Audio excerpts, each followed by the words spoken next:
we had accountability for our time and our effort, and our students became lawyers, doctors, dentists, musicians, school teachers galore have been graduates of Will Rogers High School during my tenure in that high school, and since, of course, also. So we're very proud of the name we bear, and we try to implement the philosophy of Will Rogers in the student body. And this is reflected particularly in our assemblies, which we held once a week without any deviation from that habit of having a weekly meeting of minds. And all of the programs on the assembly program are presented by the student body, not by the teachers, nor the principal. And the only time I ever appeared on stage was when I was invited by the chairman of the assembly. And I responded every time that they wanted me to. But usually I sat in the audience. But as I say, Anita is a good example of perhaps our most outstanding graduate. We have men of ability in practically every line of endeavor in American life. We have scientists, we have every phase of the medical profession, and I've been across the United States, I can't say how many times, and I never fail to meet a student from Will Rogers wherever I go, whether it's New York, Princeton, Washington, Miami, Florida, or wherever it is, on the West Coast likewise. So we're very proud of the record and the name we bear at Will Rogers High School. When was Will Rogers High School formed? It opened in the fall of '39 and graduated its first class in '40. When did you become principal? I became in 1950 and finished at the end of '69. Can you think of any outstanding events of particular interest in Will Rogers High School that might be worth mentioning?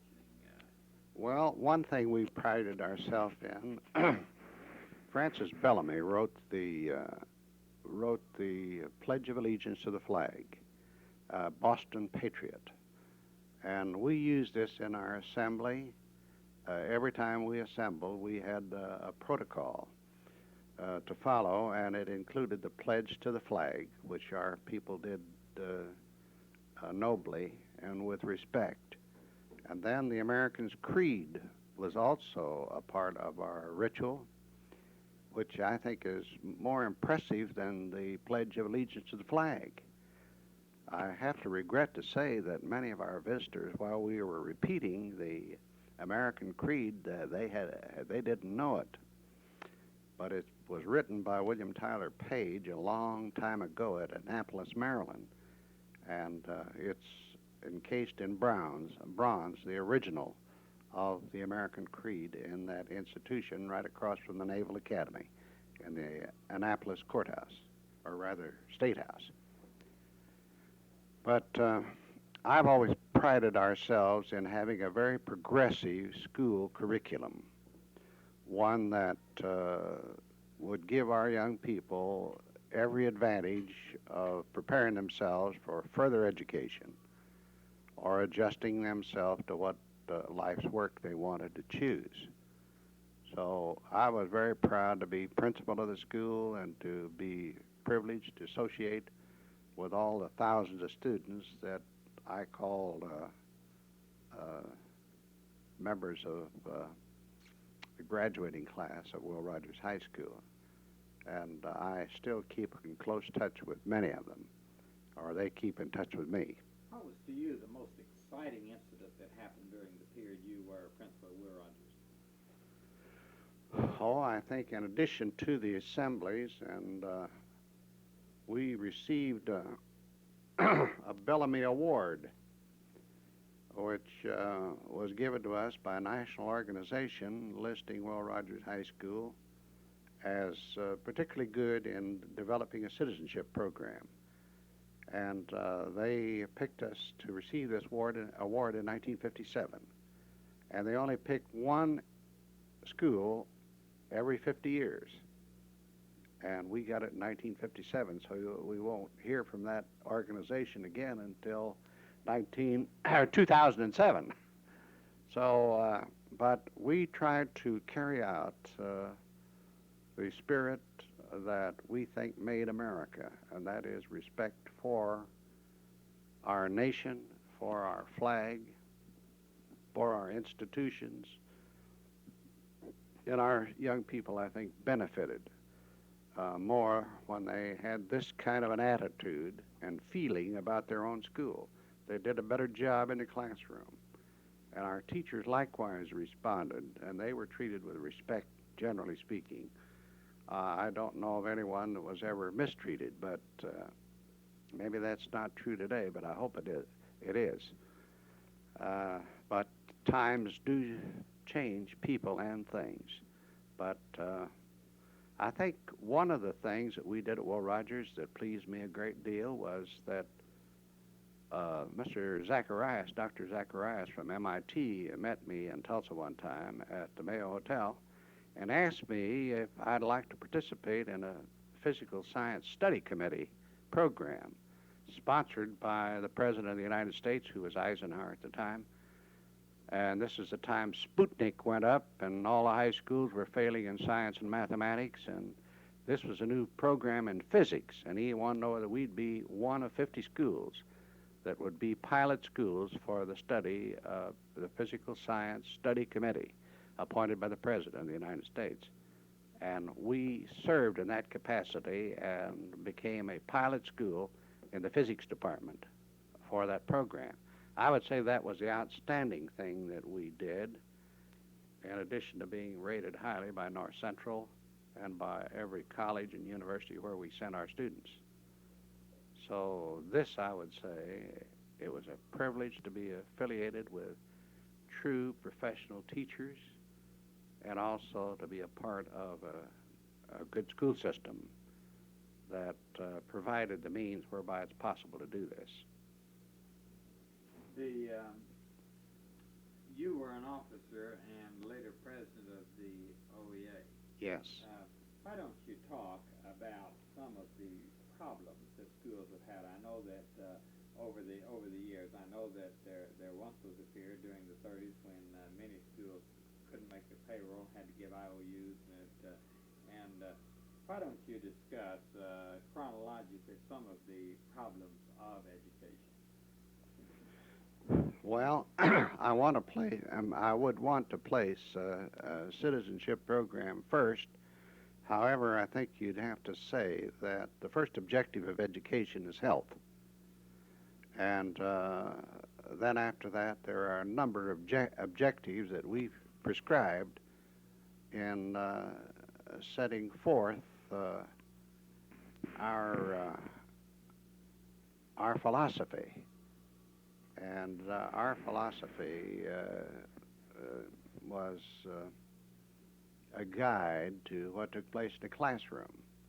We tried to give every offering that money would afford from the Board of Education in Tulsa at Will Rogers High School. And we thought we had a pretty broad curriculum. And while schools would be limited, small rural schools might be limited to 30 units, we had about 130 units of offering to our students. So it was a highly selective curriculum.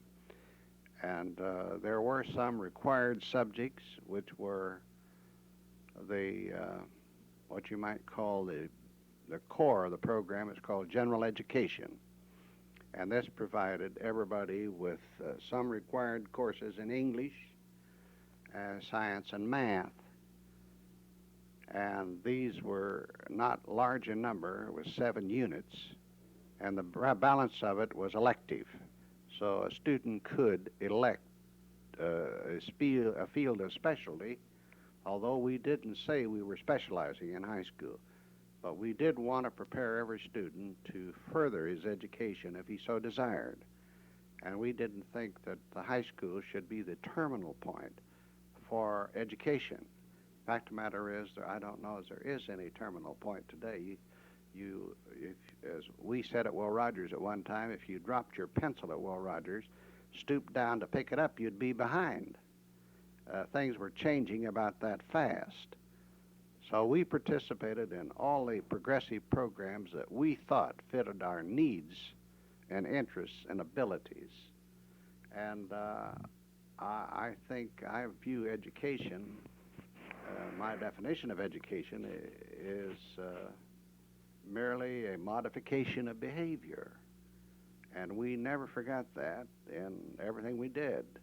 We wanted to improve our behavior every day in a positive way, not in a negative way. But today, we see a lot of things where we might have some question as to whether it was positive. The mode of dress as well as a mode of behavior. This was not a problem to us, but it has become one since I left even. It has become more of a problem in every high school. And we never had any drug problem. We did have occasional disagreement among students that might have some unpleasant demonstrations of undesirable behavior, but generally speaking, I would say most students in the high school have an excellent attitude and an excellent record, and I think that's as it should be. We think every student is important and worthy of a teacher's time, and nobody has been put in a categorized group because of his limitations of experience or maybe his knowledge or his aptitude for knowledge. But nevertheless, we try to provide a program that each could live up to his potential and use his aptitudes to improve himself and to move toward excellence to the extent of his ability. Why don't you talk about your career as the president-elect and as president of the Oklahoma Education Association and the period of the sanctions and what was involved there? Well, I was the first president-elect of OEA in 63, 64 and became president in 64, 65. And during my tenure, and by the way, I really didn't want to accept that job, but because I knew it would take me away from Will Rogers High School a great deal.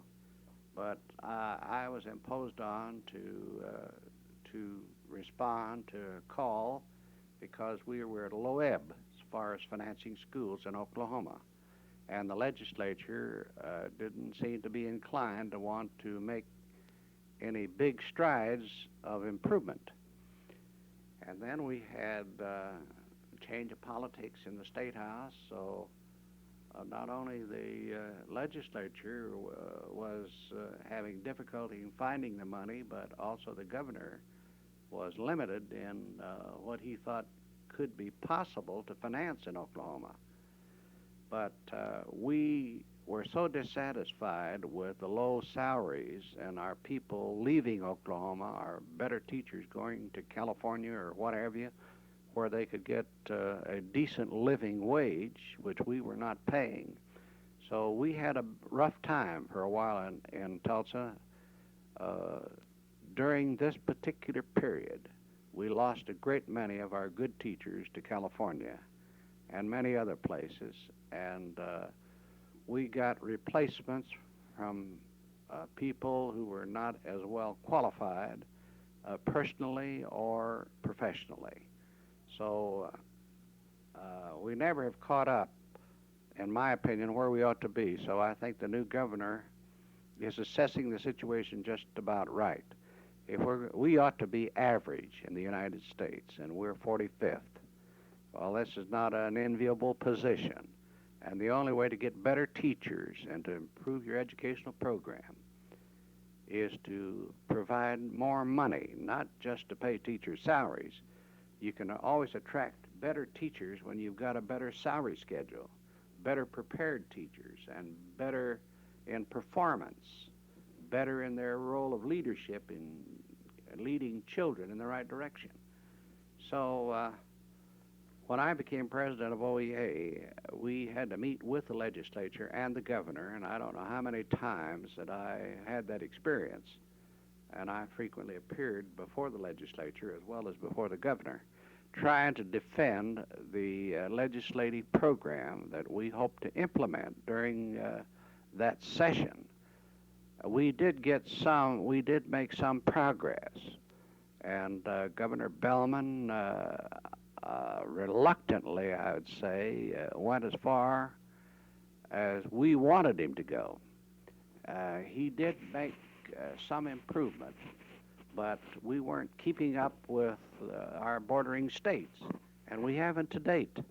We keep getting farther and farther behind as we compare ourselves with the surrounding states.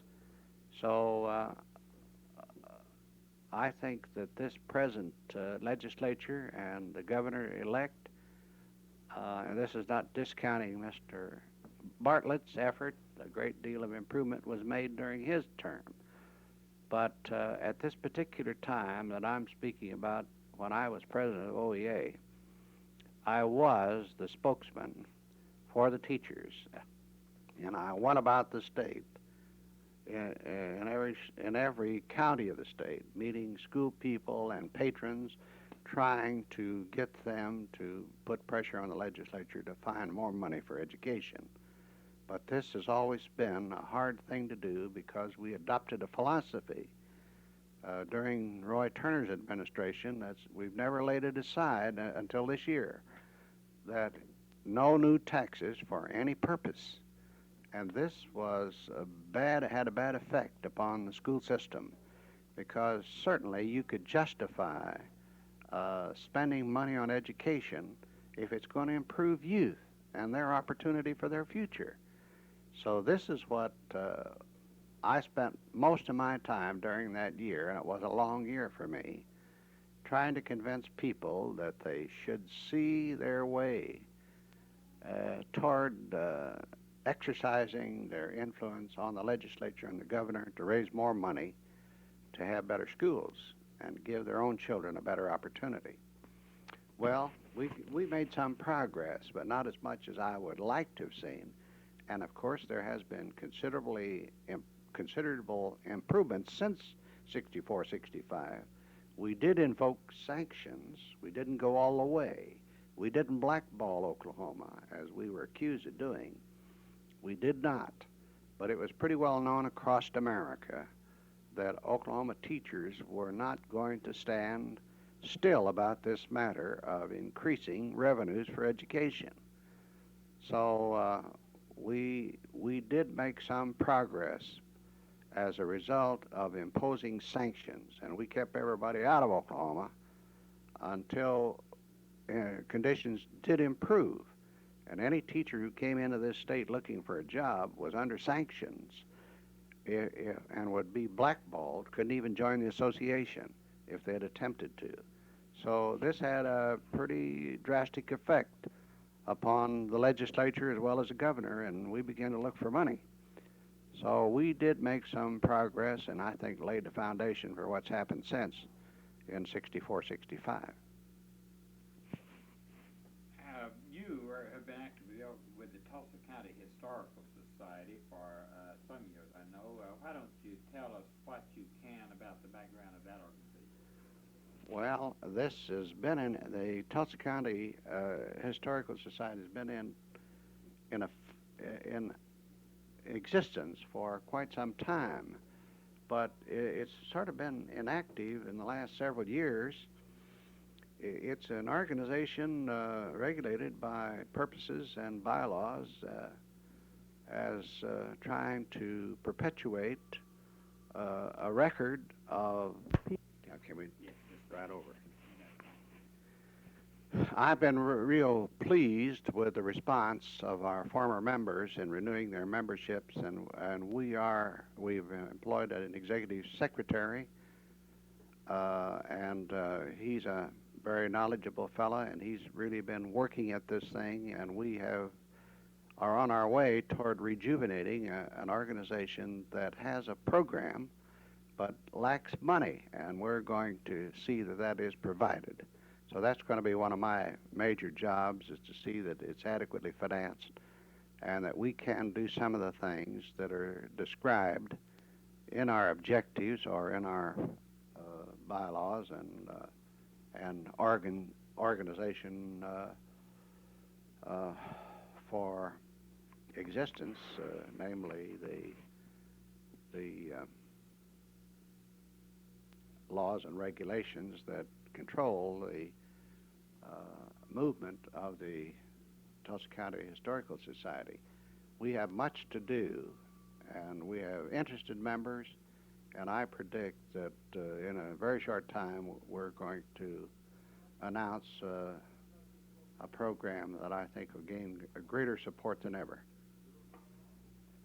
Thinking, and you are also chairman, I believe, of the Will Rogers Memorial Commission, have been on it a number of years. Why don't you tell about some of the things that that commission has been doing and during the past 8 years, and possibly what you are planning? Well, annually we recognize Will Rogers' birthday on the 4th of November, and we bring to Oklahoma outstanding personalities who were friends of Will Rogers. And we have a very fine gathering of people interested in Will Rogers and the memorial. So during my tenure on the board, we've had a number of projects to improve the memorial. Since I've been on the board, we have air conditioned it, which it didn't exist before. We have rebuilt a vault. We rebuilt the caretaker's home, and I refer to the manager as a caretaker, the manager and the curator, Mr. and Mrs. Bob Love, and they do an excellent job. It might be of some interest to you to know that this is the second biggest shrine in America so far as visitors, the number of visitors are concerned. Mount Vernon is number 1, and the Will Rogers Memorial is number 2. We exceed 900,000 every year, and sometimes it's exceeded 1 million people, visitors, a year. So it's open. The memorial is open 7 days a week, and from 9 until 5. And we have a full staff there, and Bob and Paula, their name is Love, and they really demonstrate their love for that institution. At the present time, our biggest project involves the university at OSU trying to set up ways and means of financing and publishing and editing the life story of Will Rogers, or rather I should say the works of Will Rogers, the papers that he had written. And we are going to publish some 14 or 15 volumes. And the first volume will come off sometime in the month of February, this month. And this will be made available to libraries throughout America. This birthday, November what? 4th. November 4th. Tell me, you mentioned you have a person who was a friend of his. Do you tape that by any chance? Yes, we do. Fine. So all of the visitors we've had, their speeches have been taped. That's real fine. Sometime when I Yes. get there, we'll want to make copies of that. Yes. Our last speaker last November was Bob McCullough, who is the international president of Lions International from Tulsa, and he made a very fine presentation. And we've had all the movie stars, I would say, in recent years have come there. We've had Joel McCrae was one of our special guests recently, and we had Bob Hope, and Those tapes are at the memorial. yes, they are. So this could be made available. That's real fine. I've had been in Carson about a year or so ago with Paul and Love, and we are, in fact, we have supplied them with some tapes here, and plan to go up there and take some of the material, including some of Will Rogers' old radio speeches that they have up there. Well, I want to say this, that the legislature has been very considerate of us and have never rejected a Will Rogers budget. It's the only free shrine, I think, of this kind in America. And that's the reason we've had all these visitors. It's open, and we don't sell a thing there except goodwill.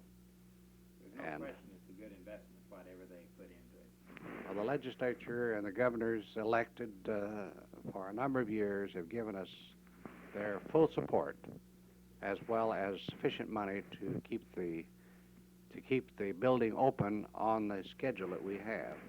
The cost for operation has gone up because we're on a 40-hour week with our employees, and time and a half for overtime or double time. So this has hurt our operational procedure because we have.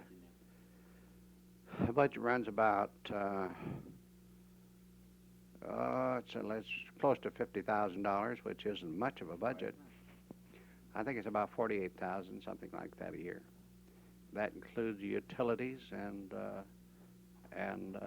clerical help and janitorial help and that sort of thing. So I don't see how they do it, man. well, it's pretty limited budget. So we get our top help at a very reasonable fee, and the rest of it goes for employees. And now I have a copy of the budget. I haven't looked at it yet for this coming year. It could be up a little higher than that, but we used to get by on that amount, which isn't adequate. No, it isn't. That's very obvious.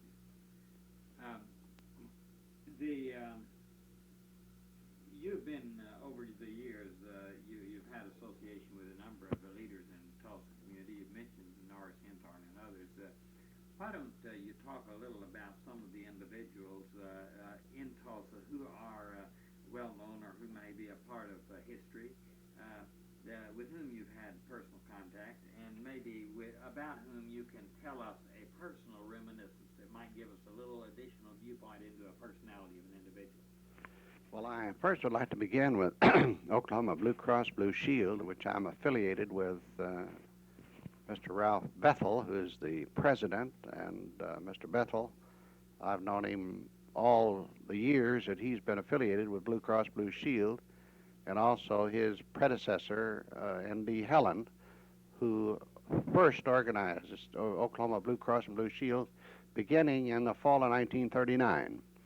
And we got going by 1946.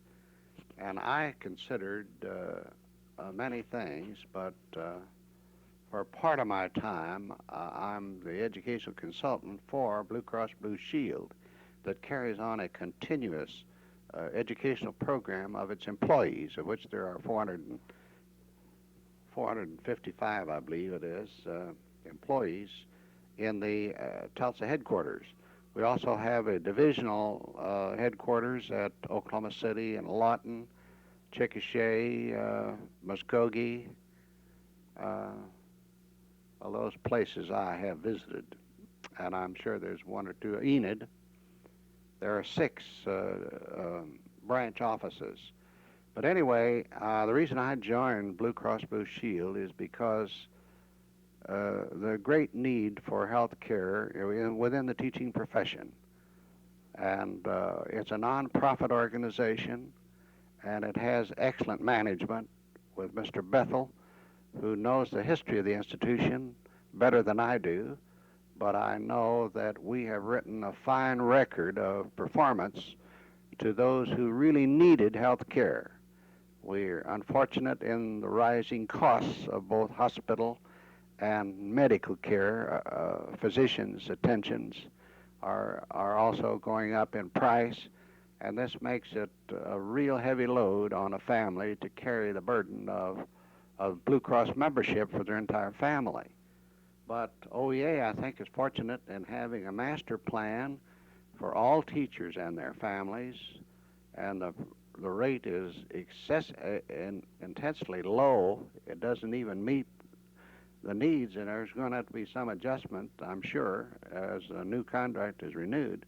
But nevertheless, teachers and administrators are health conscious, and they utilize their health program, their prepaid health program, to the extent that no money is made on OEA group as a profession, as they participate in using their Blue Cross Blue Shield. because we usually have a deficit at the end of the year of, well, this year it'll be around $160,000. Now, for that reason, there will be some effort to make some kind of reconciliation and let teachers know. I have a brother in Chanute, Kansas, who has a family plan. It cost him $51 a month, and in Oklahoma, right at the present time, it's $25.85, which is a real reasonable family rate. And we've had that for 2 years, and $10.85 for an individual, and also $3.95, I believe it is, for a student in college. So these are attractive rates that we've had through the Oklahoma Blue Cross and Blue Shield. How long? Tell us a little about the thing that triggered the formation of the Oklahoma Blue Cross Blue Shield. Well, when Mr. Helen came to Tulsa in the fall of '39, there had been a predecessor from Texas. See, Blue Cross Blue Shield started in Texas by a group of school teachers, and Mr. McBee came to Tulsa to start the program in Oklahoma. And he stayed only a relatively short time until Mr. Helen came down.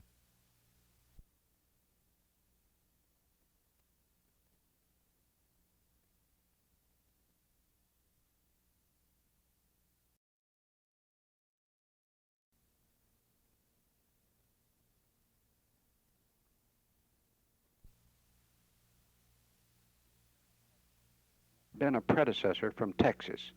See, Blue Cross Blue Shield started in Texas by a group of school teachers, and Mr. McBee came to Tulsa to start the program in Oklahoma. And he stayed only a relatively short time until Mr. Helen came down from Wisconsin and took over the leadership. And he'd been building for about 30 years, and of course he's deceased now.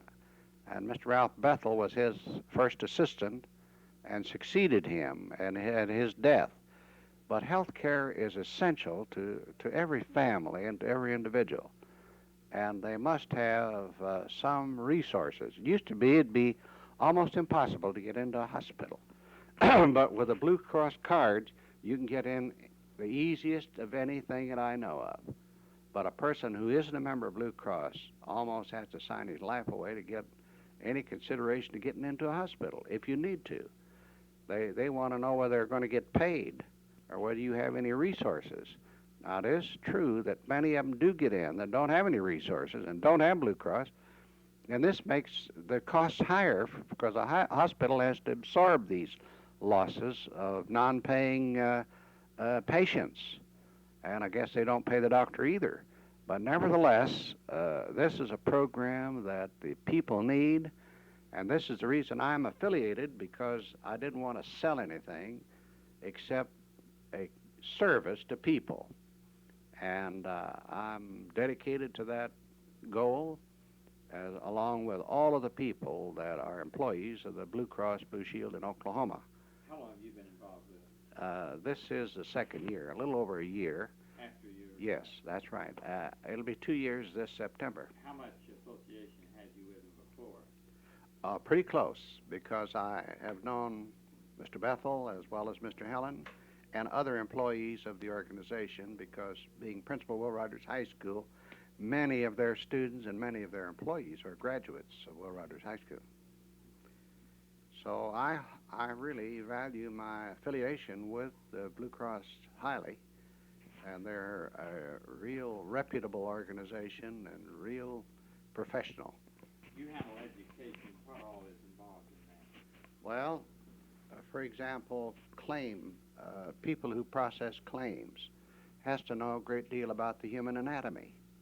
If you're going to check all of the bills that are submitted for payment, either on the Blue Cross, which takes care of the hospitalization, or the Blue Shield, which takes care of the physicians and surgeons' bills that are sent in, to check them to see that they're not in error. So they're in a process of education all the time, studying the human anatomy, and also to understand the terminology that a doctor uses, so that they can process these claims in a proper manner and take care of the customer or the client or the member in a manner in which he is entitled to be taken care of.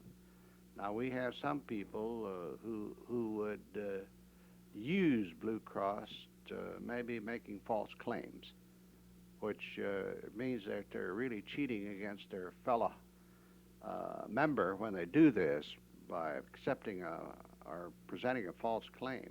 And we usually check these out pretty carefully, but occasionally this does happen. We're not an insurance company at all. We're not after making any profit whatsoever. We just want to have the facilities that are necessary to render the service that the health care program must have in order to do business.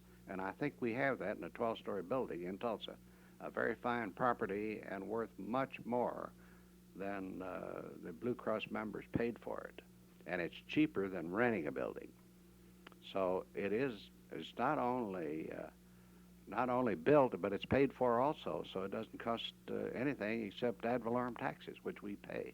We don't have to pay, but we think it's only right to taxpayers that we should pay the ad valorem tax in wherever we reside, and we've done that.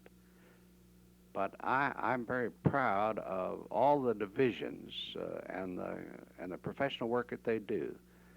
They have a communications department. They have a claims department. They have, as I say, an educational orientation department. They have a non-group department.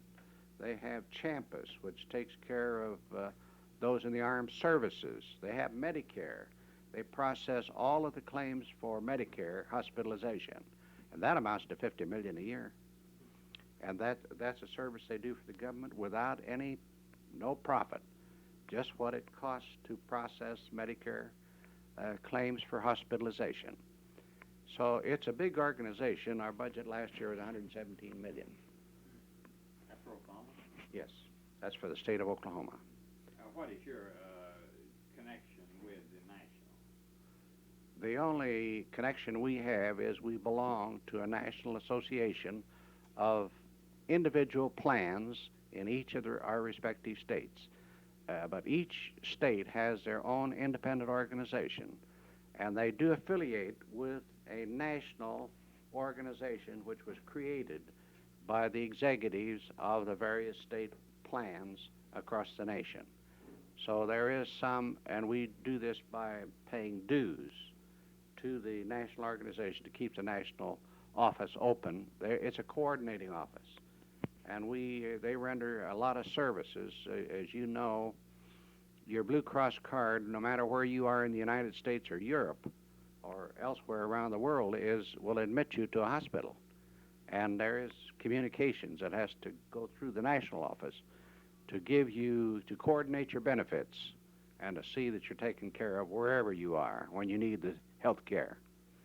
Can you think of any personalities, any other personalities that with whom you have had a close enough association that you might know any personal experiences, anecdotes, or other things that might be of particular human interest? I'm not thinking so much in discussing in generalities as people that you may have an interesting story about. Well, I think one of the things that impressed me very much is the caliber of citizens that serve on the two boards. There's two boards. There's a Blue Cross board, and then there's a Blue Shield board. The Blue Shield board is made up of doctors, and they they help to write the contracts, or rather furnish the information to write the contracts that each member has, providing these services. So they have two boards, and these boards meet annually, or more often if necessary. And these men give a full day of their time, plus serving on committees that function all year long. So Blue Cross is well organized, well structured by conscientious, dedicated people. And they do an excellent job, and I was amazed to find out that they were a business organization that took care of the business of the members in a manner that it would be hard to find a real legitimate criticism about the way they handle the organization for the benefit of its members. And it was for a while that we were becoming computerized, and it took us some time to set up the facilities to handle 650,000 membership claims, so that was a problem, and it took us along about somewhere between 30 days and 5 or 6 weeks to pay off a claim, and that was a little bit long. And now we've got it down to less than a day after we received a claim. It can be processed, and this is due to the computerization of our program. Oh, we're getting fairly near the end of the tape. Do you have any other thoughts? Can you think of any other anything I haven't asked you that you would like to say? Well, I would like to see us make a living legend on the story of Blue Cross Blue Shield in Oklahoma. I think there's a story that should be told to the people so that they would better understand the organization of which they are a part. And we are not competing with insurance companies, and they should know this and why. Now, there are some people who drop their Blue Cross Blue Shield that regret it later, because the profit-making organizations cannot handle the health part of the coverage that you'd like to have in the manner that we can handle it, because we just are not interested in making a profit. It isn't possible. There's no one that has a desire to do that. But we want to run a good organization for purposes for which we're organized. This has been the interview with Dr. Ray Knight of Tulsa, Oklahoma. The date is February the 10th, 1971.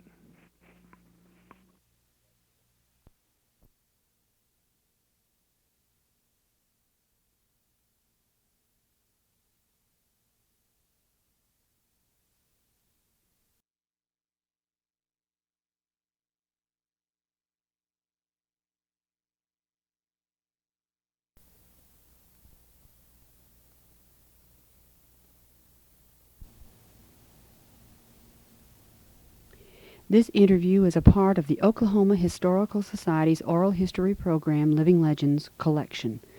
This interview was originally conducted on February the 10th, 1971. The interview was conducted by Mr. Pendleton Woods. The interviewee is Dr. Raymond Knight. That's K-N-I-G-H-T, Knight. The interview was conducted in Edmond, Oklahoma at Oklahoma Christian College. This material was re-recorded on the 18th of December, 1985 for inclusion in the permanent collections of the Oral History Program by Judith Michener.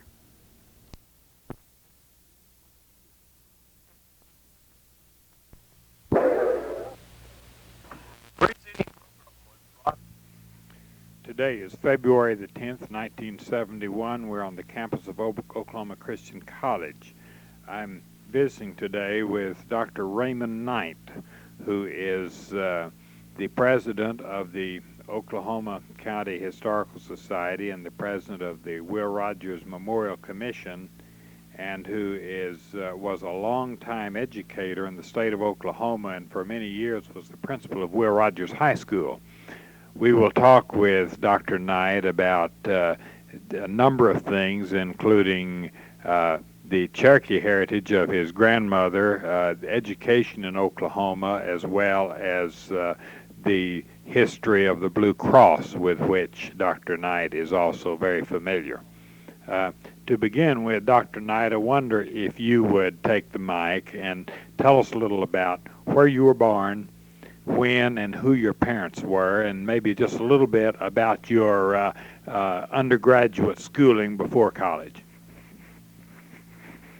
Well, I was born in Fort Scott, Kansas on January the 4th, 1903. And I did start to school at Fort Scott beginning, and then moved to Columbus, Kansas, where I lived with my parents and entered high school. And I did not complete high school at Columbus, but I moved 24 miles north to Girard, Kansas, where I entered high school and graduated there in 1920.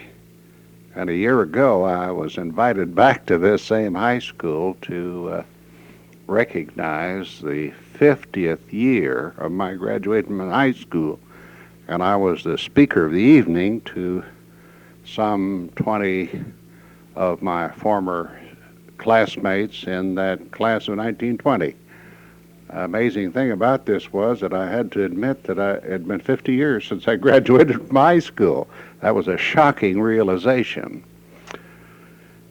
So that accounts for my elementary and high school years, and following that I entered school at Pittsburgh, Kansas, Kansas State Teachers College, and graduated there with an A.B. degree in 1925.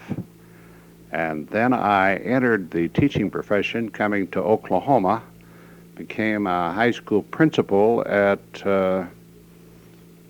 Hominy, Oklahoma, and stayed there until the fall of 1929, at which time I came to Tulsa, entered the Tulsa school system as an elementary principal, remained 3 years in that job, and then I was moved over to an elementary junior high school and remained 17 years there in Tulsa.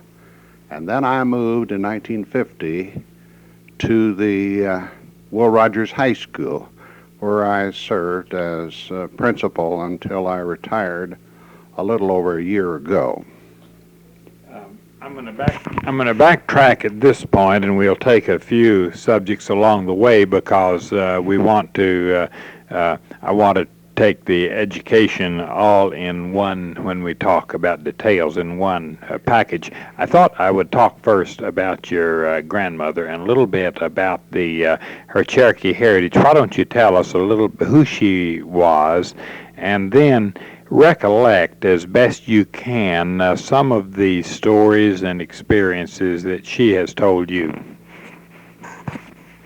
Well, one of the amazing stories that I have to tell about my grandmother, I was visiting with her while I was in high school at Girard, Kansas, and I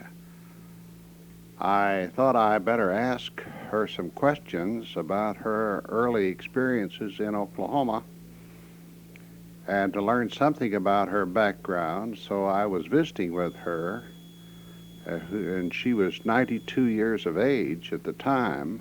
When was that? This was in about 1919 or 20, about the time I graduated from high school. And she told me, I was particularly interested in the Civil War days. And she told me at that time she came to Oklahoma in 1848 from Kingston, Tennessee, is where she came from with her husband and family, and they settled at Blue Jacket, Oklahoma, and remained there for a great many years. And another thing about her, she told me that she had given birth to 18 children, and all but 3 lived to maturity. So my father had 11 brothers and 3 sisters. So this was quite remarkable to think that in those days that this was commonplace for women to have this size family. This showed that she was a remarkable woman. But the thing I asked her about the Civil War was what she remembered about the Civil War and her experiences in Oklahoma. And she related some of the skirmishes involving the Indians, and either one army or the other mostly the Indians participated on the side of the South. But nevertheless, she said this shocking thing to me. She said, well, did you realize, she said, that my mother lived during the time of Washington?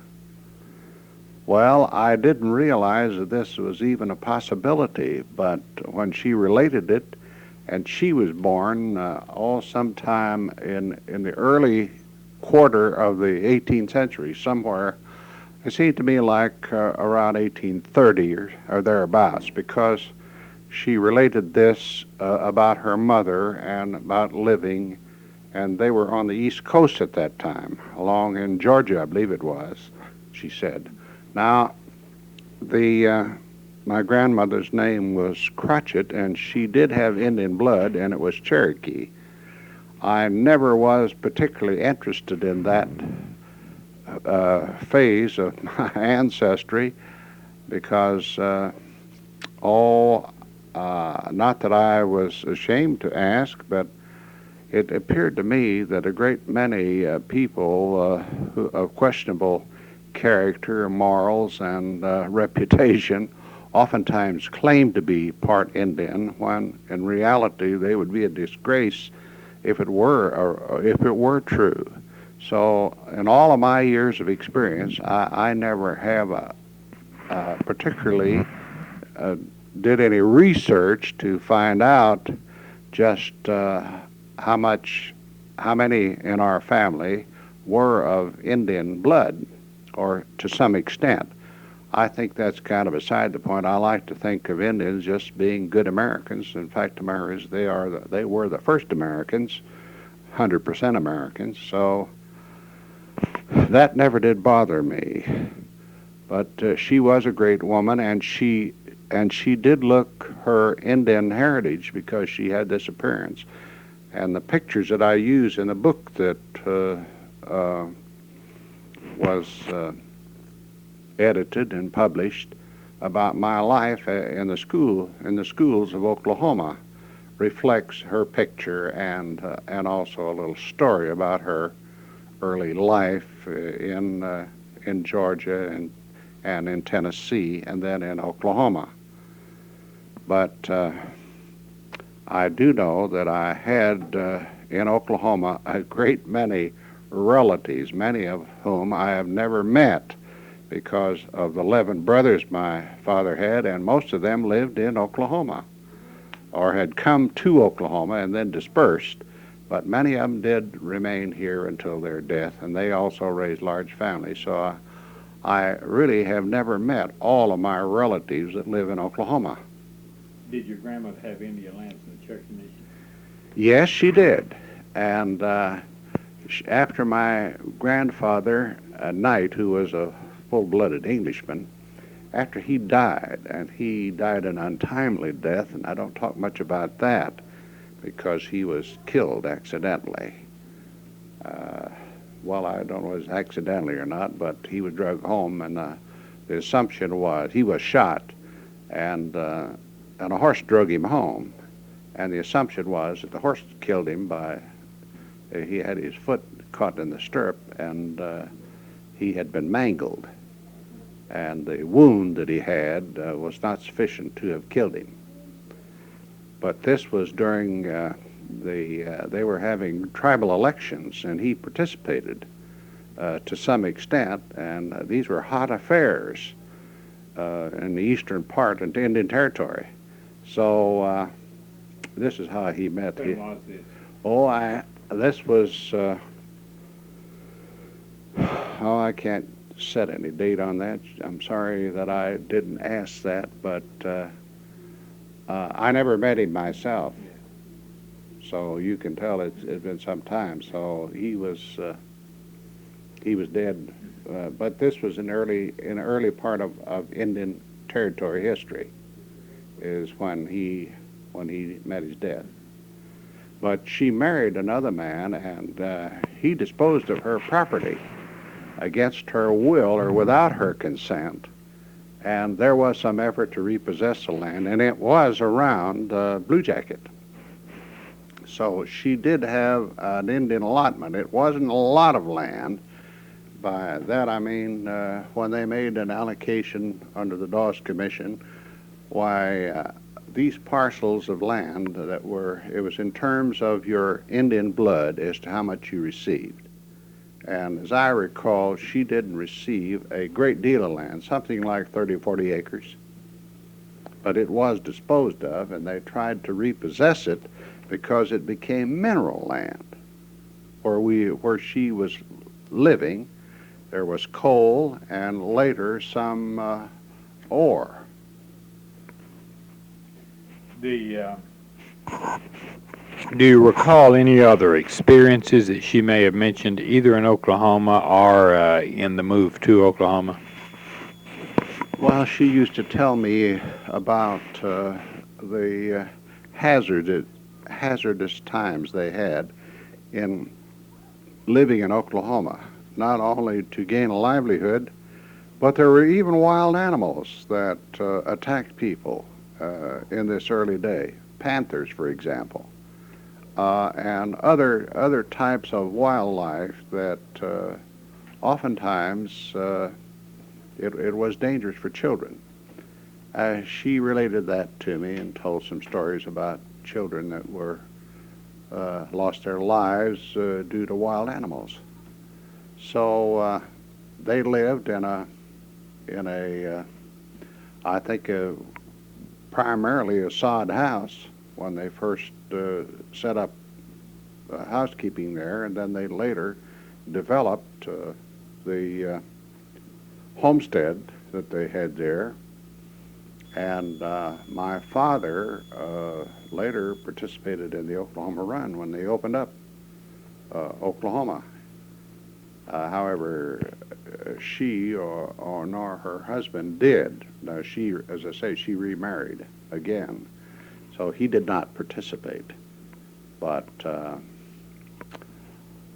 it's been some time since I had this privilege. As you recall, it's been over 50 years since I saw her.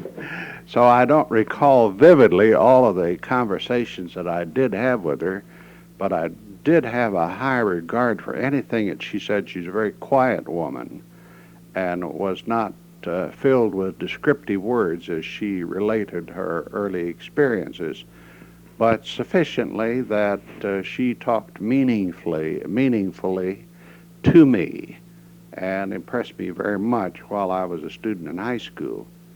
And I always admired her very much because of the principles that guided her life and the respect for integrity and truthfulness and all of these things that I think are valuable in judging human character. Did she recollect either directly or indirectly the Trail of Tears? Was her period of travel? No, I never asked that question. That was a little before the time, as I recall, that was about in 1834. And they were living over in Kingston, Tennessee, but I didn't recall when they came to Kingston and whether or not she participated. I do not think she participated in the Trail of Tears, but came to Oklahoma after the Trail of Tears. You say your father made the run? Yes, he did. Where did he run to? Well, it was out on the western border. It seemed to me like about somewhere or near Arkansas City, Kansas, where they crossed over. They left. And he related to me. He was in a wagon, a covered wagon, and a team, and he had with him he had a brother, and the brother lived over at down over no, I can't recall. Perry. And he homesteaded there, and my father, for some reason or other, he didn't, I think he staked a claim, but he didn't follow through on it. He described this to me several times about his experiences. It was a kind of a lark for people to participate anyway. So they went over there just to, as boys, to see what it was like. And there were, as you know, many Sooners that staked out a homestead prior to the opening. This was really against territorial law, but nevertheless, some of this did take place. And that's, I guess, accounts for the Sooners. Did your father, your father actually came across and claimed land, even though he didn't? Yes, he did. He did. What happens to that land? Does it? They had to live on it for a period of time. Yes, that's right. To What prove it happened? up, well, What happened to his? well, I don't think he established a firm legal. He didn't stay long enough to establish a firm legal claim. You had to register. You know, there's a lot of things that were necessary, and you had to live on it a certain length of time to validate your claim. Then there was a lot of claim jumping, and there was trouble where there might be several claims to the same land. But the first one to register this, I believe they had to go to Guthrie to do this. But anyway, he never did establish firm claim. Now my uncle did, Uncle Henry, who lived at Perry, and he did establish a firm claim to a homestead. Did your father describe what happened at the run, particularly? Do you recall any descriptions of things that happened? Well, only the kind of people that gathered there. There were all types and descriptions of people. Some men of no principle at all, and they were selling even water. That was a scarce item.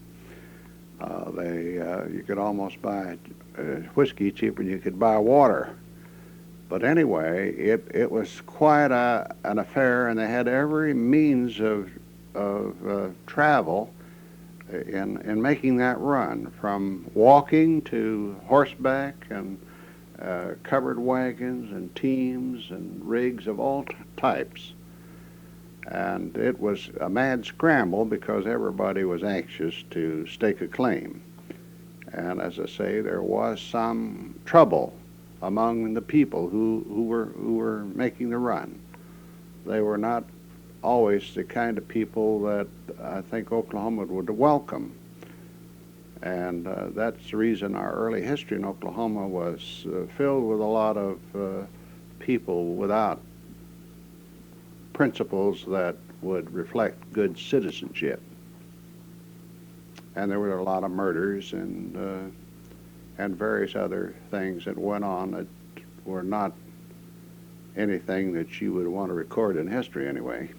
But there was a lot of conflict of various kinds that took place during this period of development.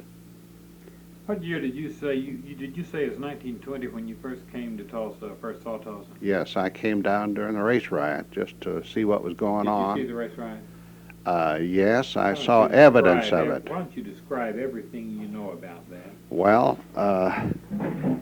this was primarily, I can't recall just what started it, but I do know that a number of people, the Negroes, were over on the north side of the railroad tracks. And when nightfall came, and I think it started at the Tulsa Hotel, the first incident that created the riot that resulted in the race confrontation between the whites and the blacks. And I would say that the percentage of loss of life was more prevalent with the Negro race at this particular time, and it was well publicized in the press about the riot in Tulsa. So I came down. I was just out of high school when I came down, and I had just made a journey in an old Model T Ford, about 1916 or earlier vintage, and we drove down, and we didn't hit any pavement. Coming from Pittsburgh, Kansas, we didn't hit any pavement till we got into the Tulsa city limits to a street on Peoria where the railroad tracks cross the Peoria Avenue.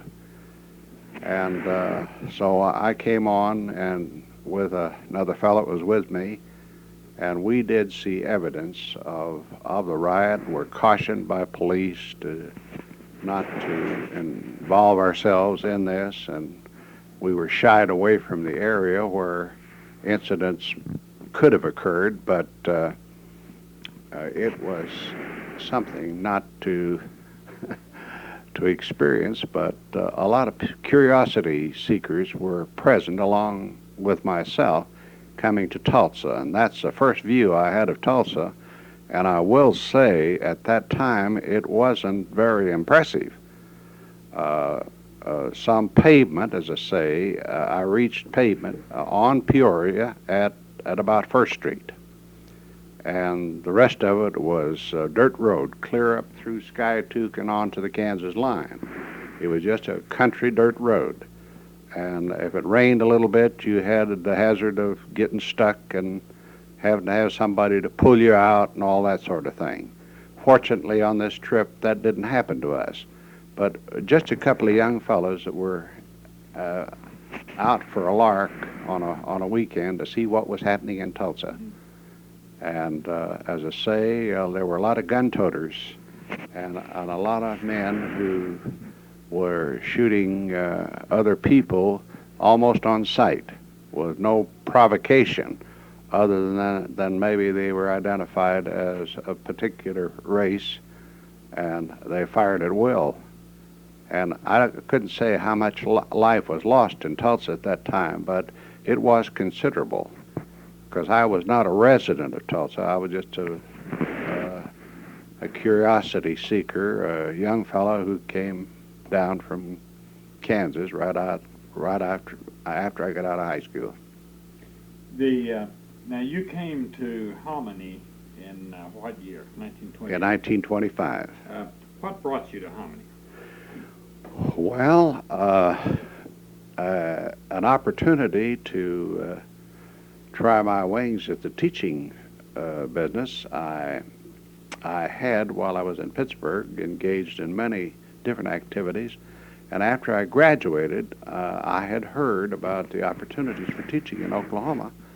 So I came down to Pawhuska as the first stop I made, and talked to the superintendent there, and he was very, very much interested in my preparation and my candidacy, and he said he'd let me know. So I didn't get a definite answer, so I went on down to Hominy and met a man by the name of A.W. Beavers, who was then the superintendent of schools.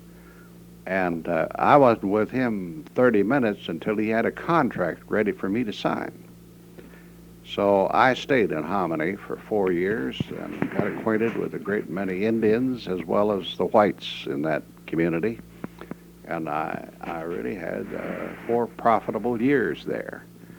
Then I had an opportunity to come to Tulsa, which I took, and came here in the school year of 29 and 30.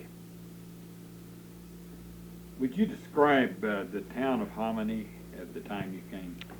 Well, Hominy, when I came down in 25, did have some paved streets. It had, I think, one east and west one and one north and south, which was the north and south street. I can't recall its name even, but there was an east and west paved street, which was the main street of downtown Hominy. Now, there were a great many Osage Indians living in Hominy, and they were on a oil royalty headright basis. They were receiving for each headright something like about $4,000 a quarter, which was an awful lot of money. They had struck oil in the Osage, and these were restricted Indians. Each of them had a guardian, and I got well acquainted with the Indian people in in Hominy, and I made some lasting friendships with the Indians, and I had the privilege of addressing a powwow there at the insistence of Chief Bacon Ryan and John Abbott, who was the Tulsa counterpart of the the Osage leadership in Hominy. So it was on John Abbott's place that I addressed this powwow on February 22nd, about 1925 or 6, somewhere along. Maybe it might have been 27. But anyway. Why don't you describe the powwow before we... Well, the powwow was quite a large group had assembled there. I'd say 300 or 400 Indian men and some women in the audience, and they came down to the high school.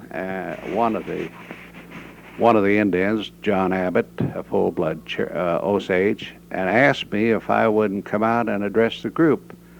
And I said, well, John, why don't you try the president of the bank, Ray Mullendore, or some member of the Board of Education, or maybe the Secretary of the Chamber of Commerce? And he said, already try him. We want you. Well, I said, John, when do you want me to speak? He said, tomorrow, George Washington's birthday. And I said, that's kind of short order, but if you want me, John, I'll do anything you ask me to do. And I'd be glad to meet this group of Indian friends that you've gathered from New Mexico and western Oklahoma. There were, I know, must have been representatives maybe from Wyoming and Colorado. It was a western segment of the population that now meet in Gallup. So I know that this organization was there that day, and I looked out among about 300 or 400 stoic faces, and this was an unusual experience because I did attempt to do a good patriotic job, but the unusual thing about the experience was that I never knew when I was turning anybody on or off, either one.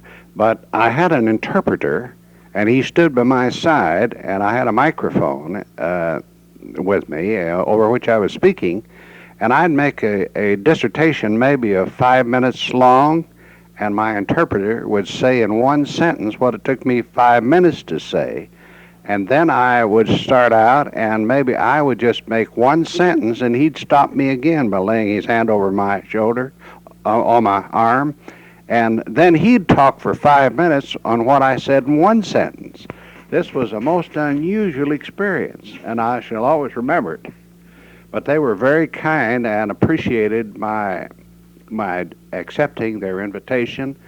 And the next day following this powwow, the end of it, the Indians, John Abbott brought me 2 new Indian blankets, which I still have as a memento of that occasion. But it was quite an experience, and I shall long remember it. And I have a host of Indian friends, as well as others who are not Indian, in Hominy.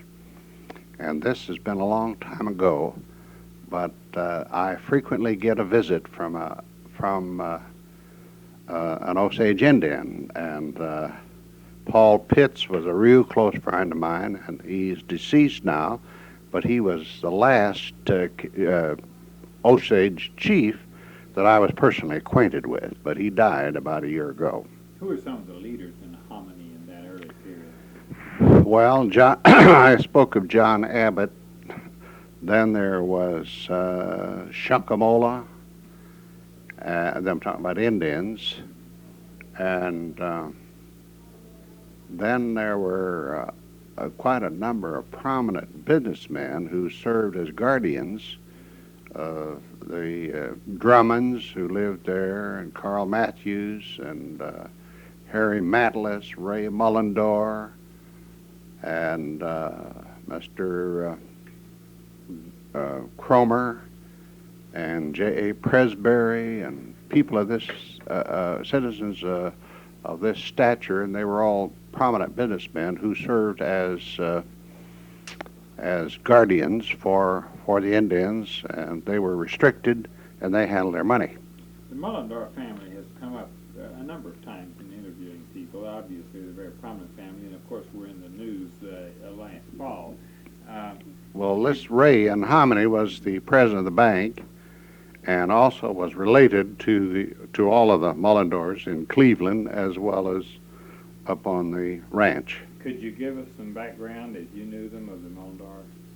Well, the Mullendors were a very conservative family, and they made wise investments in land and real estate of various forms, but they were highly regarded by the citizenry of Hominy. They were outstanding leaders, I would say, and big property owners, especially those from Cleveland, who is also in the banking business and the cattle business. And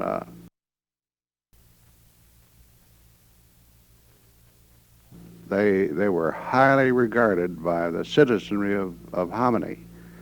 They were outstanding leaders, I would say, and big property owners, especially those from Cleveland, who is also in the banking business and the cattle business, and also several other families there that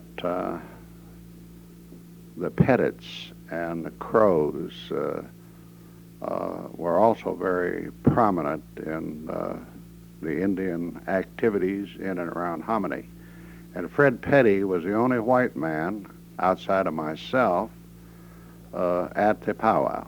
And I have a complete picture of these Osages. It hangs in my study at home. So I prized their picture. He delivered a picture along with the 2 blankets. Are they in the book? I don't recall whether those were recorded in the book or not, but I'll bring you a copy of the book. And the title of the book is Toward Excellence. This is a kind of a word that kind of defined me. I was constantly seeking ways to improve the high school, to make Will Rogers High School one of America's best. And I think we fairly well succeeded. We're known in every major educational institution in America, and from Washington to California. And our graduates are scattered all over the United States and around the globe. So I had a very exciting and profitable 20 years at Will Rogers High School, which I shall cherish for the rest of the days of my life. We met one of your graduates on campus today, and yes. I understand you have several others. Yes, she said there were 5 others. Well, everywhere I go is a similar experience, but I'm glad to know we're represented at Oklahoma Christian College, because I think this is a fine institution, and I think what you have to offer here is greatly needed to give guidance and direction to some wayward youth that probably have lost their orientation. I have been impressed about that in this institution. It looked to me like you are the kind of people that I left at Will Rogers High School, well-regulated and respectful. There are some other educational institutions that are a little frightening to see some of the people. I don't know whether they're really affiliated with the institution or whether they're just on campus. I also experienced this back at Princeton several times. I go once a year on a National Scholarship Board. This year will be my last year on the board, but we award $175,000 to $250,000 a year, and we do this to college that is primarily high school students entering college. We grant these, some of them, 4-year scholarships, but most of them are an annual scholarship. So this is a very interesting part of my professional experience, so I cherish it also. I wonder if you would describe the school at Hominy when you were first there.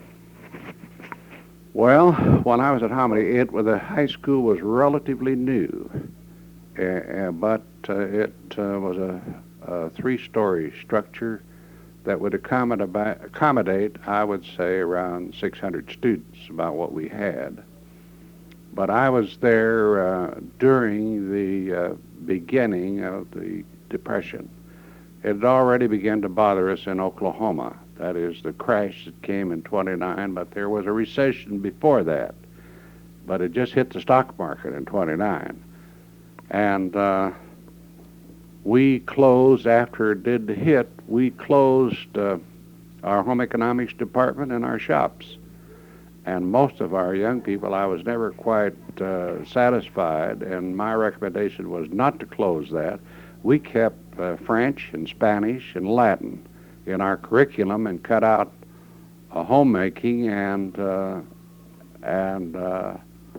physical education, and also the shops were closed as an economy measure, primarily because those were not necessary to enter college, and the school board thought if they just had a limited amount of money that they would rather let close the shops because they were expensive to operate, and the home economics laboratory, and keep the academic subjects such as the foreign languages and, of course, English and other mathematics, history, etc. We had just an academic program during the years that I was there, with the exception of the first year. Incidentally, I might tell you that one of my companions and one of my assistant principals later became president of J.C. Penney Company in New York and was one of their top executives. This is Jordan is his name, Ray Jordan. And we had a great experience together because we were kind of a team. I had him in charge of the junior high school, and I had the senior high school, and it was a combined school. And we had two structures, or three structures, the shops, the junior high school on the same grounds, and then the three-story building for the high school. We had some illustrious visitors at the Hominy High School from time to time, including Alfalfa Bill Murray, I recall, visited us one time and spoke. He spoke to the student body on, I believe, he had just returned from South America. I believe it was Bolivia. And, of course, he came to speak to the high school because he was seeking to run for election as governor of Oklahoma. And when I looked at that man and talked with him, I said, well, I doubt if this man will ever get enough votes to be elected governor. And while he was sitting in my small office there, he had a chew of tobacco in his mouth. And he looked around my office and says, where's your spittoon? I said, Mr. Murray, I'm sorry, but the school board doesn't furnish that. I said, just open that window there, and you can expectorate out the window, which he did, and it was a windy day, and it blew back against the Florentine glass, and before the rain washed that gob of tobacco juice off of my office window, he was in the governor's chair. And I frequently took people by the high school and showed them that spot up on that glass in my office. I said, there's where the governor spat. Did you leave it there? Yeah, I left it there. Yeah. All during the time I hoped that he'd return to Hominy High School again because after he made a real fine speech on Bolivia, and he had a wonderful presentation, a wonderful voice, and as he left, he asked me if I wouldn't like to make a small contribution toward his campaign. And I said, what do you want, Mr. Murray? And he said, just enough to get me up to Pawhuska. He said, if you could give me the equivalent of bus fare to Pawhuska, I'd really appreciate it. I said, well, Mr. Murray, you have it, and my good wishes. And I still didn't think that this man had a chance to be elected, but I was in error. And I visited him in the Capitol after he was elected. And he was a great character and had a great deal of wisdom and a fine delivery as a speechmaker. So I remember him fondly. You were one of his big contributors. Yes, $2. Did you get any offices out of that? No, not a thing. I wasn't looking for anything. Where were we? We just talked about Bill Murray, and I think we're still on the Hominy schools. Well, I would say this about my experiences in Hominy. I count a great many friends among the citizens of Hominy. A great many of them are now deceased. However, I have a great many Indian friends there. Many of them, Walter Mayton, the Shunkamolas, and the Burkharts, and a great many other people that I don't recall right off. That is the Indians. Of course, the white people in Hominy who were leaders in the city were people like Fred Drummond and Gent Drummond and Cecil Drummond, Carl Matthews, Mr. Overby, J.A. Presbury, Mr. Comer, I guess it is, and Ray Mullendore, and Harry Matlis, Sam Gordon, who used to live there, moved later to Norman in a dry goods business. But as I would say, I was treated very well in Hominy by the people and by the students. And we had a good high school program. It was primarily academic by reason of the shortness of budget, and we eliminated those things that were not absolutely essential for college entrance. But being more or less of an agricultural and oil community, I thought we probably should have preserved the shops and the home economics department rather than closing them, because those were closer to the people, because we only sent about 30% of our student body to college. So 70% could have profited by home economics and shop work.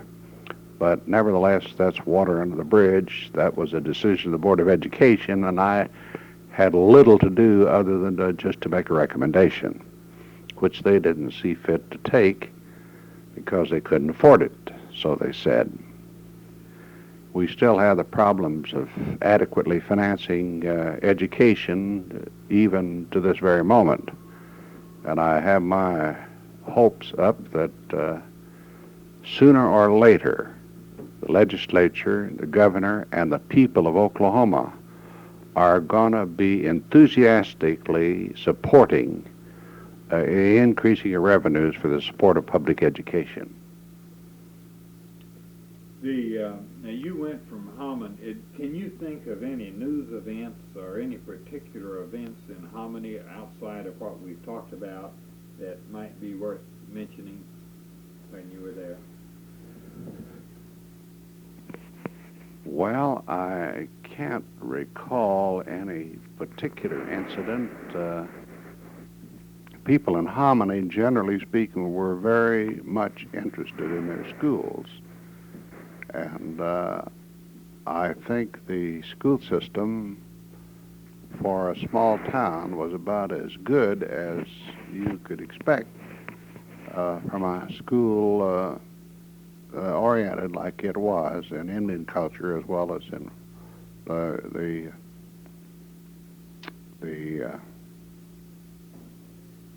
white people. You went to Tulsa, and you mentioned having known Will Rogers. When was this? Was this before you went to Tulsa? Or after? Yes, this was while I was still in Pittsburgh, Kansas. One time I visited in the home of the potentate of the Mystic Shrine in Pittsburgh, Kansas, who I happened to know him personally because he had a son my age.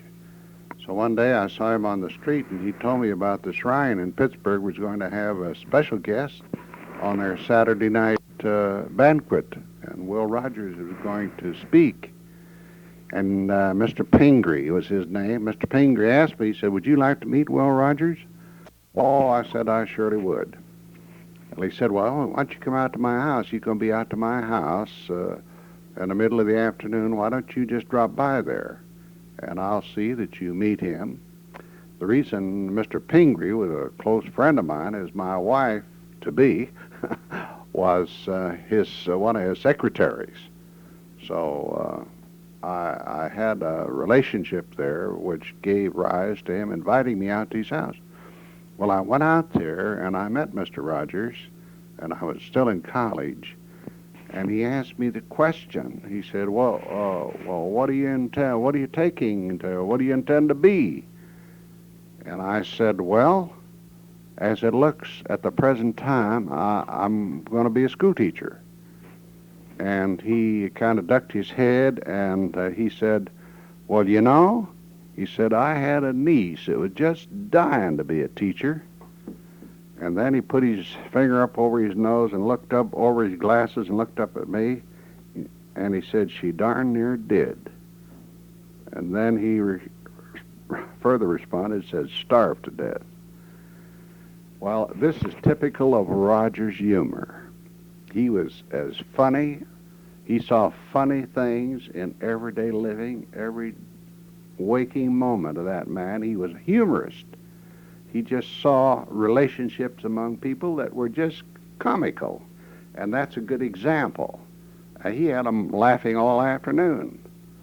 And now he was not this happened to be a elbow-bending affair in which they were serving highballs, but Mr. Rogers didn't participate. Also, he didn't smoke. At least I never did see him smoke, and I never did see him take any alcoholic beverage. He had pretty high standards for himself and his family. But I'm not saying that in his earlier days he probably deviated from that, according to what I learned by some of his writings in correspondence that I've read to his father, that he did imbibe occasionally in his younger days when he was a cowboy down in Texas and down in South America and in Africa, in South Africa. He had quite an experience as a cowboy, and he joined several Wild West shows, and this is how he got his start in show business. It was through Zach Mulhall, and several other rodeo circuits that he was on.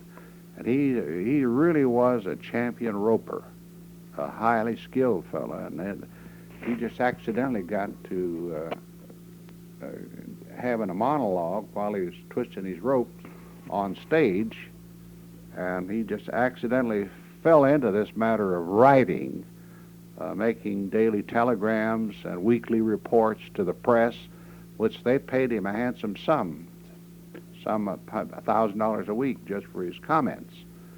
And of course he was skilled at repartee in various ways. You wouldn't ever want to choose him to oppose in any discussion on current items, because he had more knowledge than anybody I ever met. Then I met him in Tulsa, in the Tulsa World office later with Norris Henthorne. This is a short time before he made his Alaskan trip, and I was on a board with Mr. Can't think of his name. Can't think of his name. Norris Henthorne, who was editor of the Tulsa World and also on the Will Rogers Memorial Commission, but also on a park board with me. So Mr. Henthorne called me and asked me if I'd like to come by and meet Will Rogers, who's up in his office.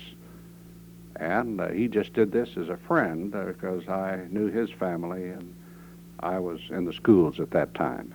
And so I went by the World and met with Mr. Rogers again. So I have a strong feeling for my relationship to the memorial. And I've been on the board now for 8 years. And I'm chairman of the board now. And we're in the process of publishing the works of Will Rogers. And this is being done at Oklahoma State University. And I think people are going to be amazed at how much writing he did. It looks like it's going to be about 14 or 15 volumes, and there will be perhaps 400 or 500 pages in each volume. These are not going to be sold publicly, but they will be made available to colleges, universities, and corporations that have their own private libraries that would like to make an order. But we're only publishing 3,000 copies for the United States and the rest of the world.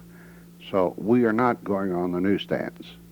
We may publish one volume, which will be the 6 books that Will Rogers wrote and edited himself, and we may publish those in one volume and distribute that widely to those who desire it. But most people will not want to buy the whole set. They'll sell for about $15 a copy, and that is prohibitive for most private libraries. But I think we're going to have no difficulty in selling the life of Will Rogers and his writings as he lived it and commented to every notable in the United States for a period of about 25 years, I'd say, something like that. We sent some of our tapes to Will Rogers material up there Mm-hmm. purpose to OSU. Now, this brings us to your moving to Tulsa. Yes. And you came there about 1930, is that correct? That's correct. I'm That's thinking correct. in terms of the fact that you must have come there not too long after that gubernatorial election, because Yeah, I that's believe right. Governor Bill Murray was elected in 1930. Yes, sir. That's when he had the fire bell measures. Yeah, the what? The fire bell measures, you know. Yes. That's what he called them. Why don't you talk about that? I talked to Bill one time. I talked to Mr. Murray one time, and I said, Mr. Murray, you're in a peculiar, precarious position being governor of the state of Oklahoma. I said, aren't you afraid that you'll be one of the guys that they'll try to impeach? And he said in a big, deep voice, he said, if they ever do, he said, it'll be like a bunch of rabbits treeing a tree and a wildcat. And he meant it. I think when you finish the Will Rogers books, that we ought to start Bill Murray. Yeah, I I've think got so. nothing to put it on tape to give it. I wouldn't doubt it. I wouldn't doubt it. He was a great character, Bill Murray was, and a smart man. Oh, yeah, no question. Can you think of any other stories regarding him?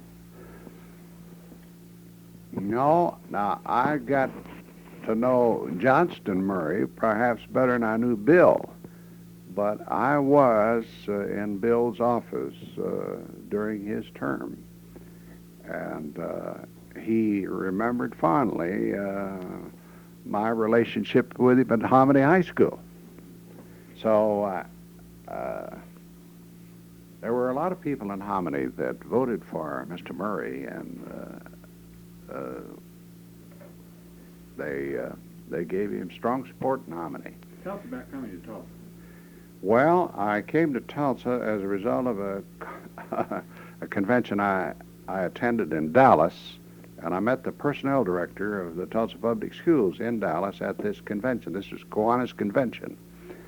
And he was visiting with me, and he said, do you have an application on file in Tulsa? I said, no, sir, I don't, Mr. Gowans. He said, well, about everybody else does. He said, I don't know why you shouldn't. Well, I said, is this you recommending that I file an application with you? I said, you're the personnel director, aren't you? And he said, I am. And he said, I would. He said, I'd welcome an application from you.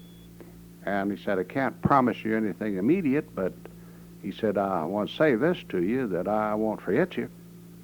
So I filed the application, and it stayed on his desk I don't know how long. And I occasionally, when I was in Tulsa, would go by and see him. And the last time he said, well, I'm going to surprise you. He said, I don't think you think we're going to hire you, but we are. And he said, I'll have something this fall for you. This is what he said to me when I visited Mr. Gowans. And he was a great character, too. He served under Merle Prunty as as the director of personnel. Then later himself became superintendent of schools and also business manager.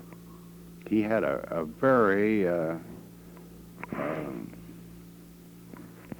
fine term as superintendent, 9 years, and he was a very human sort of superintendent. He wasn't as well versed in educational practices as perhaps he should have been, but nevertheless he understood human nature better than any man I believe I ever met. He had an insight into character and understanding of people and their acts of behavior. And he read them just about right every time. So my tenure in Tulsa is well remembered for some of the years I spent with Dr. Harry Gowans. Why don't you describe the Tulsa, you started off in the grade school. Yes, I did. Why don't you describe the Tulsa schools and the Tulsa and education as you viewed it at that time, as it was at that time? Well, in 1930, it was harrowing times to meet the budget. So we had a lot of budgetary problems in Tulsa, but we had a good staff.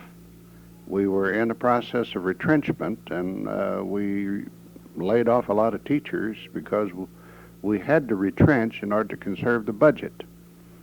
The budget then for the whole school system wouldn't carry the Tulsa schools for 1 month, and that was for a year they had the budget. In those days, our physical property had all run down. The maintenance department operated on a shoestring. They couldn't even fix a leak in the roof because we didn't have the money. But so far as schools are concerned, I think we've always had a fine record in Tulsa for good educational leadership, and the present time is no exception. So I feel that Tulsa wanted the best for their children, and they always voted the maximum. And this is reflected in the quality of education that you find in most of Tulsa schools, even today, with all of the need for improving the situation with more funds.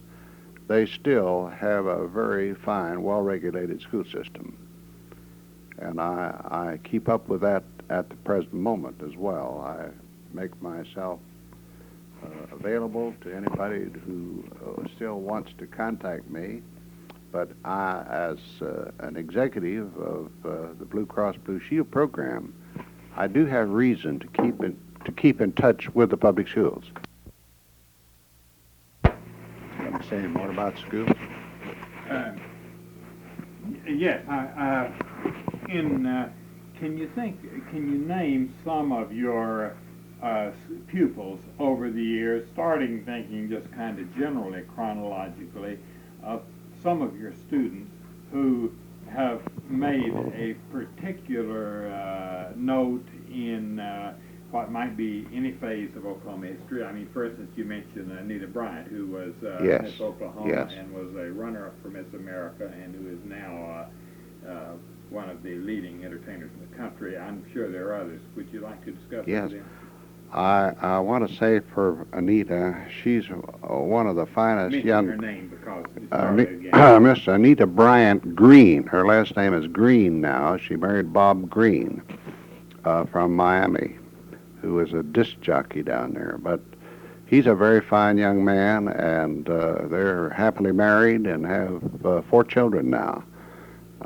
3 of their own and 1 they adopted before the 3 came along.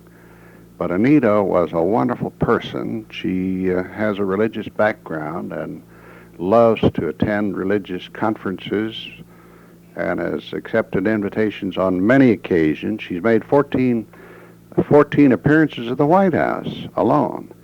And I think it would be fair to say that Anita was an ideal student in high school and participated in all of the student activities, as well as being a good, bright girl in the classroom, and carried an excellent record.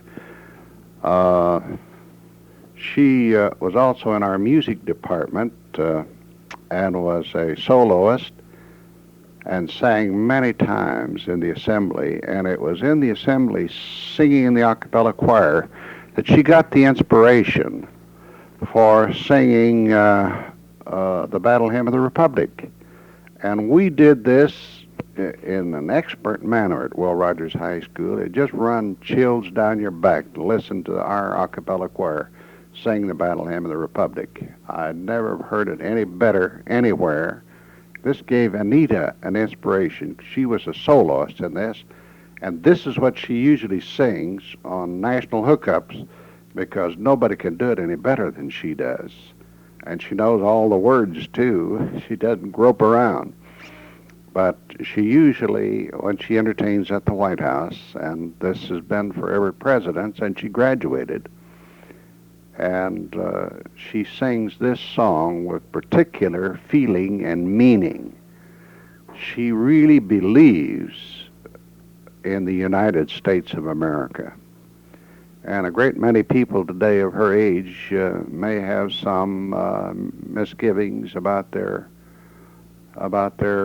loyalty because of the war and other related things there too, such as crime and bombing and this and that, which characterizes the resistance movement among the youth of America and among the dissidents, such as these people who've been segregated by color.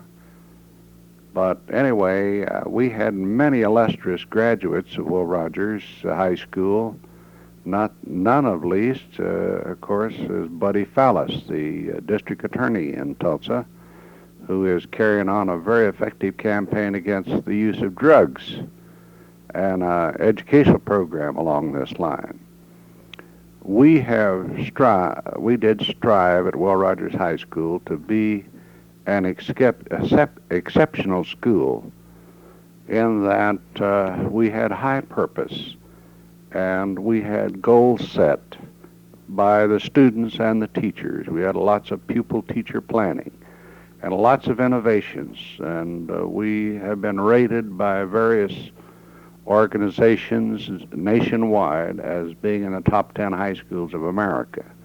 And we didn't get that by just wishful thinking and just false loyalty. We wanted to be good, and we think we proved that we were from all the standards that are used to judge a school. And I did appreciate the loyalty of the students, but we had more than loyalty. We had accountability for our time and our effort, and our students became lawyers, doctors, dentists, musicians, school teachers galore have been graduates of Will Rogers High School during my tenure in that high school, and since, of course, also. So we're very proud of the name we bear, and we try to implement the philosophy of Will Rogers in the student body.